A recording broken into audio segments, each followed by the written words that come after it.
Hello，大家好，歡迎大家翻到嚟我嘅 channel。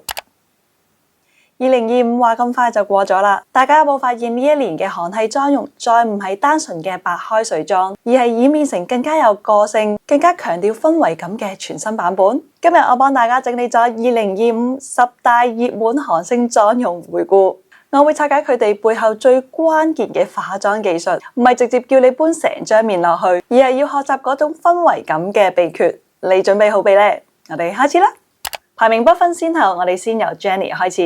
講到2025最能夠帶起潮流嘅人，一定係 Jennie。行出嚟嗰種辣妹美式嘅氣場，真係冇人能及。如果你有睇 Mantra 同 Ruby 嘅舞台，你會發現佢將韓系妝容推高到一個嘅層次，再唔係嗰種以前好乖好甜嘅韓妝，而係撈埋歐美 Y2K 嗰種好有型嘅 Cowboy sexy 風。而穿搭方面，佢都帶起咗好多嘅單品，好似低腰熱褲、皮褸同埋太陽眼鏡。只要佢一出新 look， 唔同嘅平台就會湧現一堆 Jennie 同款。呢一種嘅影響力係令到好多嘅女仔都想模仿佢個妝。Jennie 嘅眼妝之所以咁高級，係因為佢識得做減法。佢個妝嘅眼影會大面積咁用啞色嘅啡色或者灰啡嚟到去打底，佢唔會用成片嘅閃片，只會用少量珠光眼影。呢一種嘅畫法會降低嗰種嘅甜度，但係又會換翻一種好型好冷靜嘅眼神。佢唔會畫好粗嘅眼線，反而係靠睫毛嘅形狀去拉長眼型。睫毛係短身，但係眼尾係偏長㗎，咁樣做出嚟嘅效果係將嗰個眼睛向橫拉開，而唔係向上拎高，成個眼型會更加歐美式，而唔係好韓好乖嗰款。臥蠶亦都同傳統嘅韓妝有少少嘅分別，佢唔會畫好誇張好厚嘅臥蠶。呢種嘅妝容望落去係好隨性，但係其實要做到佢呢一種美式辣妹嘅氣場，化妝上有幾個位一定要好克制。記住底妝千祈唔好化到全雅致，會好似面具咁樣嘅，一定要揀啲冇光嘅粉底質地，令到底妝睇落去好似由皮膚底層透出嚟，而唔係厚厚嘅一層粉。Jennie 嘅眼妝其實係變奏版嘅歐美 smoky eye， 以雅致嘅灰啡色為主，輪廓修飾係放喺眼頭。我哋要揀光感偏低，唔會過閃嘅眼影，輕輕掃喺眼頭呢個嘅位置，咁樣唔會令到成個妝好濁，反而令到隻眼會更加有神、更加有層次嘅。而拉長眼型嘅秘密，睫毛就係關鍵。揀一啲前短後長嘅款式，而貼最後嗰束嘅睫毛可以貼喺睫毛嘅上面，咁樣做就為咗支撐住眼尾，唔會因為眼尾太長而墜咗落嚟，好似壓住咗隻眼咁。好多人畫下眼線嘅時候會驚好濃同埋會顯得老，其實有個好簡單嘅日常化法，下眼線唔使成條去畫晒，由眼頭畫到去眼嘅1/3位置。顏色方面都唔好用實黑，試下轉下啲深啡色，視覺上都會柔和好多嘅。Jennie 嘅妝係一種外放嘅型，講求氣場，但係如果你要追求更加細緻、更帶有個人情感嘅表達，咁你就要睇埋下一個霸榜嘅妝容。講到2025最令人無法忽視嘅韓星妝容，Somi 絕對係頭幾位。點解佢今年會咁 hit 呢？關鍵就係佢完美示範咗乜嘢係最強嘅主理人。大家冇發現 Somi 基本上每一個舞台啦，每一張嘅海報妝容都係主打緊佢最出名嘅情緒胭脂咧。佢呢一種自己出歌、自己品牌、自己帶貨嘅模式係好聰明嘅。而最令到美妝控心動嘅就係品牌 Cliff 背後嗰種做自己嘅精神。好似佢最近好紅嘅情緒胭脂棒，佢打破咗傳統胭脂一定要好氣色嘅框框，反而去捕捉人面上最真實，甚至係嗰種想喊或者係怕醜到面紅嘅破碎感。Somi 係想同大家講，化妝唔係將你變成另一個，而係用色彩去表達你當下最真實嘅情緒。胭脂大面積鋪喺眼底同蘋果肌嘅位置，營造嗰種情緒一湧出嚟，血色好似即刻浮現嘅嗰種感覺，好似啱啱做完運動啊，或者眼泛淚光之前嘅嗰一下，成個人會即刻由原本嗰種嘅高級完整度好高嘅妝感，變成一種 playful 好 raw 又帶啲脆弱嘅感覺。呢個妝唔係可愛，而係俾一種情緒牽動嘅樣。如果你都想試下佢呢一種嘅情緒胭脂妝，有幾個嘅關鍵要留意下。眼底嘅胭脂其實都有幾種嘅畫法，都係喺眼底，但係情感唔一樣。第一個就係畫喺眼珠嘅下方，偏中間啲嘅，效果會比較直接，好似情緒直接湧出嚟，有少少想喊嘅感覺。而第二個咧就係畫喺外眼角嘅下邊，偏側少少嘅，成個感覺會冇咁激動，但係就會多咗氛圍，好似慢慢面紅咁樣。呢兩種嘅畫法都可以輕輕喺鼻梁嘅中間帶一啲嘅顏色，但係重點係帶，只係輕輕咁去連接，成個妝先至會有情緒嘅延伸感，又唔會顯得污糟。假雀斑亦都唔好集中喺正中間，可以加喺鼻梁，加喺少少胭脂嘅外圍，靠近眼角嘅位置。位置上有一個好實際嘅效果，就係可以喺視覺上縮短中庭。呢一種氛圍感妝最好就配搭同色系嘅眼妝同埋唇妝，唔好要好實色，係要有一種情緒嘅溫度。成個妝就會由頭到尾都係同一種嘅情緒，唔會好散嘅。呢種嘅妝係特別適合長面型，因為所有嘅重點都係喺眼底同埋中庭嘅位置，視覺上會大大縮短咗面長，個比例會即刻柔和咗㗎。如果我平時返工或者出席一啲正式嘅場合，想低調得嚟又有貴氣呢，咁高韻晶呢一種紅到連主流媒體都討論嘅專業白開水妝，就係你嘅教科書啦。2025年高韻晶真係好紅好紅，一嚟喺機智住院醫生生活入邊飾演新人嘅婦科醫生，成套劇嘅敘事重心幾乎都係環繞住佢。但係其實最引爆話題嘅係醫生手術室都全妝呢一個嘅爭議，反而無意中推高咗高韻晶同專業白開水藝術顏妝呢兩個嘅關鍵字。呢一種嘅熱度唔係靠炒作，而係因為大家發現原來好專業、好可信同埋好靚可以同時存在。同一時間，高韻晶亦都不停咁影唔同雜誌嘅封面，又成為 Chanel 大牌嘅美妝同埋珠寶廣告嘅主角。包裝到佢係極簡但係超貴氣嘅代表樣，品牌用佢嚟賣嘅唔係誇張嘅顏色，而係清透嘅底妝、光澤嘅雙唇同埋原生嘅質感。所以2025年凡係想走高級路線嘅女仔，幾乎都會 search 高韻晶仿妝嚟做呢個嘅參考圖。所以當你拆解佢呢一個妝，你會發現高韻晶個 base 最大嘅特色係睇唔出粉感，但係睇得出保養好好。底妝只係薄薄一層嘅雅致粉底，唔係追求嗰種光澤爆燈嘅。整體嘅質感係介乎幼毛同埋原生皮膚之間，遠睇好似乜都冇化，但係鏡頭一 zoom 近咧，你會發現膚色好均勻，毛孔都平滑，輪廓都係好乾淨嘅。眼影方面全部都係用低飽和度嘅啡色，重點唔係顏色，而係暈染，要做到嗰種幾乎睇唔出邊界嘅狀態。佢嘅眼線係完全跟住眼型嚟到去畫，以內眼線為主，只係眼尾輕輕拉長一啲嘅啫，到眼神集中一啲，好似好理性、好專業咁樣，配合翻佢醫生嘅角色，同時亦都好適合日常返工。最後只係喺睫毛根部輕輕加強少少嘅存在感，所以近睇先至發現原來好仔細、好乾淨嘅呢一種，近距離先至見到功夫嘅妝感。呢一個就係2025年好多人想 copy 嘅關鍵。舞台嘅燈光同埋日常嘅燈光係好唔同嘅。喺套戲裏邊咧，雖然畫面咧係好日常，但係其實用嘅粉底通常都唔會太有光澤，反而係偏雅致。原因就係雅致嘅粉底嘅遮瑕度會相對高啲嘅，即使喺唔同嘅燈光環境同埋走位之下都唔容易顯得油光，妝感會更加穩定。至於點樣只係用粉底可以做到嗰種嘅立體感，其實可以參考下我另外一條影片，用光線做修容，係好啱日常嘅妝容，用光影而唔係重修容，效果自然又襟睇。眼妝方面，白開水嘅感覺眼妝係可以揀俾自己嘅膚色深半度至1度嘅眼影，由眼頭掃去眼尾，自然放大嗰個眼型。眼線亦都建議用深啡色，只係畫內眼線，保留翻原有雙眼皮嗰個嘅接位，將眼尾橫向拉長，喺眼尾嘅位置再補翻少少嘅眼影，眼型就會自然延伸，但係又唔會出現一條死實或者過黑嘅眼線。因為整體嘅妝感係要通透，所以我哋搽睫毛液嘅時候，只係會搽根部為主，再向上帶過就得啦。睫毛嘅效果唔需要太實，唔使好有存在感嘅。重點係要乾淨同埋精神，始終呢一個都係偏日常嘅妝容。呢個妝嘅重點唔係畫得有幾重，而係喺日常燈光之下，妝感保持乾淨、立體又襟睇。呢個就係日妝上帶出嚟嘅感覺。睇完高韻晶嗰種好似藝術品一樣乾淨到極致嘅清冷妝容之後，我哋將鏡頭轉向另一種風格。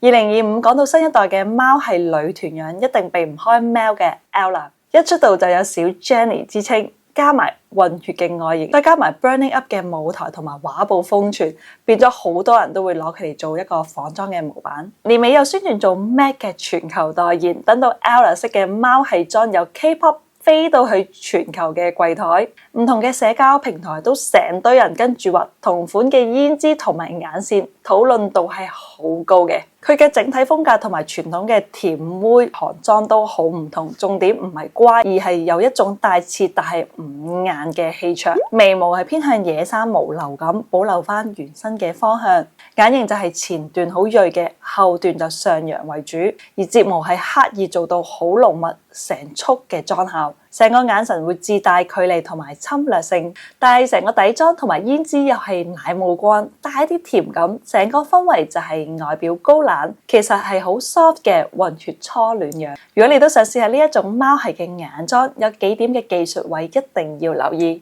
首先佢嘅眼妝本身都好有存在感，眉毛就一定要退後翻少少，唔好太深色，形狀都係以自然斜上為主，順住眼妝嘅走向去畫，目的就唔係搶鏡，而係幫眼妝去托形啊。睫毛亦都唔需要刻意收得太乾淨，保留翻少少嘅原生感，反而令到整體更加有野性同埋時尚感。第二個重點就係眼型，想個眼妝更加似貓眼嘅話，可以適度打開眼頭，令到眼頭同埋眼尾形成明顯嘅斜角。畫眼線嘅時候，眼尾嘅角度可以沿住下眼線嘅方向向上延伸，咁樣呢一個眼型嘅斜度就會即刻出晒嚟，貓系感就會好明顯嘅。最後就係睫毛，呢個妝唔係走啲纖細型，而係要有分量，可以先用梳型嘅睫毛液將睫毛梳順同埋撐高佢，之後再用密度比較高嘅螺旋刷再疊搽第二層，集中加強嗰個厚度同埋存在感。如果話 Ella 嘅妝容係一種令人唔敢接近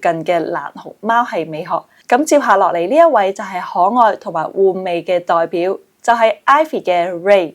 2025年，大家開始由冷淡妝走到去有個性嘅 Gen Z 妝感。Ray 呢一種宿醉感胭脂同埋水光皮，就變咗好多 social media 嘅仿妝參考圖之一。佢轉咗露額頭造型之後，加上啲畫面成日俾人 cap 圖分享，呢一個 Ray 式嘅紅潤水光妝就慢慢變成大家參考嘅妝感。眼底呢個光感唔係淨係喺個鼻翼上面有光影，而係由眼頭去到眼下呢個三角打翻光。喺舞台燈同埋近鏡都會第一印象俾人皮膚好好啊，眼神好水潤嘅。眼尾加長睫毛再加眼線，上睫毛會喺眼尾加長一截，配合偏平同埋拉長嘅眼線，令到眼睛有橫向拉闊嘅視線，好似將眼型由圓變成小狐狸加小鹿眼嘅嗰種感覺。臥蠶就會用珠光嚟到去提亮，下邊嗰條陰影咧係好淺嘅。重點其實係胭脂係由臥蠶下邊一路掃到去中間，變成一大片嘅紅潤。呢個就係好多人講嘅 Ray 式 Ivory 妝啦。Ray 呢一個妝嘅關鍵唔係單一個位，而係胭脂、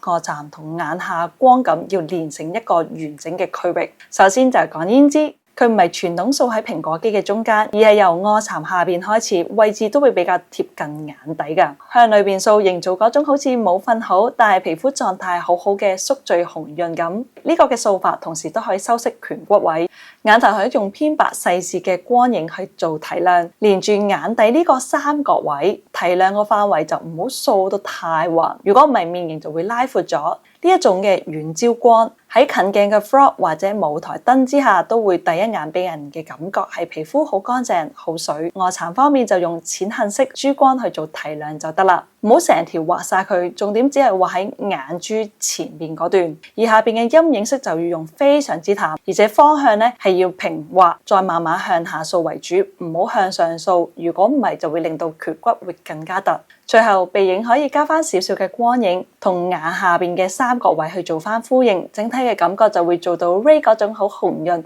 好有個性，但係又唔會用力嘅 Gen Z 妝感。呢個名單嘅編排都有少少心思嘅，啱啱好係一個橫向可愛到橫向修飾嘅完美過渡。點解 Rosé 會喺2025年成為長澤面嘅救星？因為今年嘅韓媒同埋美妝圈簡直係將佢封神。以前長中面嘅女仔成日驚好顯老，但係一見到 Rosé 啲相就會覺得啊，我有得救啦！佢今年最勁嘅地方就係嗰種高冷得嚟又好親民嘅反差，無論係紅地毯定係街拍，都係玩緊同一套油焦底妝配平拉眼線。觀眾會睇完覺得好似幾高級喎，但係我都好似化到嘅呢一種可以複製嘅美感。再加埋下半年嘅無鼻梁寶寶妝、日曬玫瑰肌，全部都係用佢嚟做 sample。只要你一 search 場面變可愛，就等於一定 search 到佢嘅啦。到底佢嘅妝有幾神？重點就係橫向拉長度。你有冇發現 Rosé 嘅眼線從來唔係向上飛，而係平拉，甚至只係微微向外低飛？呢一種簡直係長面女仔嘅救命草。因為佢簡直係將你對眼係向外延伸，仲有一個秘訣就係將眼妝嘅重心放喺眼球後邊嗰段，用啡杏色眼影喺眼眉加翻深，做到呢一種有氣場但係唔惡嘅效果。呢一種就係大家想學嘅遠浩感啦。至於佢嘅鼻影，簡直係反其道而行，佢唔會由眉頭一條龍咁樣畫到落去鼻尖，反而係會刻意弱化山根，重點係放翻喺鼻頭畫出嗰種好紅嘅無鼻梁寶寶妝，咁樣做個鼻夠立體得嚟，又唔會拉長中庭嘅比例。最後加多一招就係將胭脂掃喺眼底位置，直接將視覺嘅中心鎖死喺眼部同埋面部嘅上半段。呢幾個嘅組合就係幫長面人做咗一個視覺剪短嘅手術，比例即刻平衡晒。講到最關鍵嘅眼線，記得要沿住眼角自然向外畫，去到尾段先至慢慢上揚，甚至可以畫低過眼角少少嘅，亦都可以將眼尾刻意畫翻厚啲嘅，做一個少少三角形嘅感覺。呢一步對長面人嚟講好有幫助噶，因為佢嘅修飾力好即時，一筆咧就將眼型係向外拉闊咗。跟住到眼影，記得要揀深啡色，但係重點只係集中喺眼球後邊呢一個部分，同眼線係重疊埋一齊嘅，千祈唔好向前混染太多。咁樣做嘅話，視覺嘅中心就會鎖死喺呢個眼尾。嗰種開揚唔單止係可以縮短中庭，仲可以帶出 Rosé 嗰種有氣場但係唔惡嘅嗰種圓浩感。鼻影大家就要小心啦，如果你同 Rosé 一樣中庭係偏長嘅話，千祈唔好一條龍由眉頭畫到落鼻尖，我哋要學佢中段加鼻翼。你可以用陰影粉由眉底下邊先至開始，輕輕掃喺中段就停咗佢，特登將鼻梁嗰節同埋鼻頭係留白嘅，之後喺鼻頭嘅兩側就畫一個細細嘅 C 字位，保留翻佢嗰種嘅圓潤感，咁樣個鼻就會好立體，但係又唔會太尖太有攻擊性。成個嘅畫法就等於幫 Rosé 做咗一次嘅視覺橫向調整，比例即刻平衡晒。呢個亦都係 Rosé 點解喺2025年俾美妝圈封為長澤面救星嘅終極原因。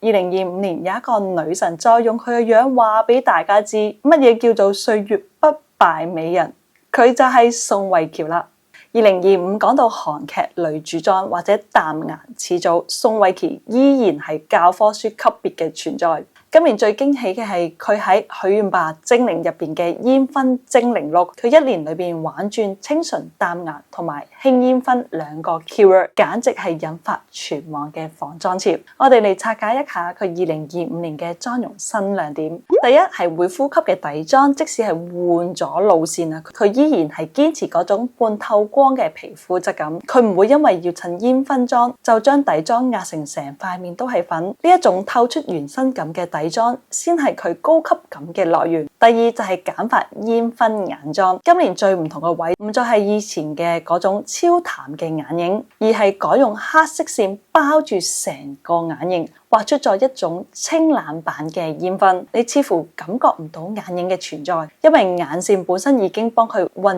染出一種自帶深邃感嘅陰影。第三就係極淡同色系嘅胭脂同埋唇妝，因為眼妝已經係主角，所以胭脂同埋唇妝都會壓得低啲，通常都係奶茶粉、杏色或者油玫瑰色，令到成個嘅妝感比較柔和啦，完全唔會同對眼去搶戲嘅。2025佢嘅修容唔係嗰種瘋狂修鼻影又或者歐美嘅畫法，而係好精準咁樣去壓低顴骨突出嘅位，再輕輕收一下下頜角，咁樣做就可以保留面部線條嘅流暢感。呢一種淡顏底重眼線嘅組合，正正就係點解宋慧喬今年可以再未出新高度嘅關鍵。呢個關鍵最重要嘅概念係一句：煙燻唔一定要靠眼影，眼線都可以做到。首先係眼妝，用黑色嘅 gel liner 先畫好內眼線，再沿住睫毛根加粗，攞支細掃將眼線嘅邊位推開，但係唔好掃到成個眼窩黑晒。用 gel liner 嘅原因好簡單，佢可以 blend 開，唔會好散嘅，做到嗰種眼線當眼影嘅油邊煙燻感。下眼線就更加要克制，唔好畫實黑線。可以用深啡色又或者啡黑色眼影，沿住下睫毛根部大概畫2/3嘅長度就好啦。後眼角就向外推開，可以留翻呢一個小三角位。呢一步好重要，因為佢可以做到包眼嘅效果，但係同時又唔會收細眼型。講到下半面就一定要退後。胭脂同唇妝記住用同一個低飽和色系，唔好好顯色，好似只係加咗一層薄薄嘅 filter 咁樣，只係令到膚色變得更加油同埋乾淨。至於輪廓修飾就係宋慧喬呢個妝嘅隱藏重點。如果煙燻眼妝係配突出嘅顴骨，個人會即刻變得好惡同埋好硬嘅，所以修容只係修喺顴骨最突出嚟嘅呢一個點。面頰位如果本身係 lift 就要避開，下顎骨位輕輕收埋，成個輪廓線就會更加流暢同埋乾淨。所以你睇落會覺得2025年嘅宋慧喬好似煙燻咗好多，但係實質上佢係用極少量嘅產品同埋極精準嘅位置，可以畫出一種成熟清冷但係完全唔厚重嘅 smoky look。如果低調唔係你嗰杯茶，你係追求嗰種一出場就要壓低全場嘅女王氣場，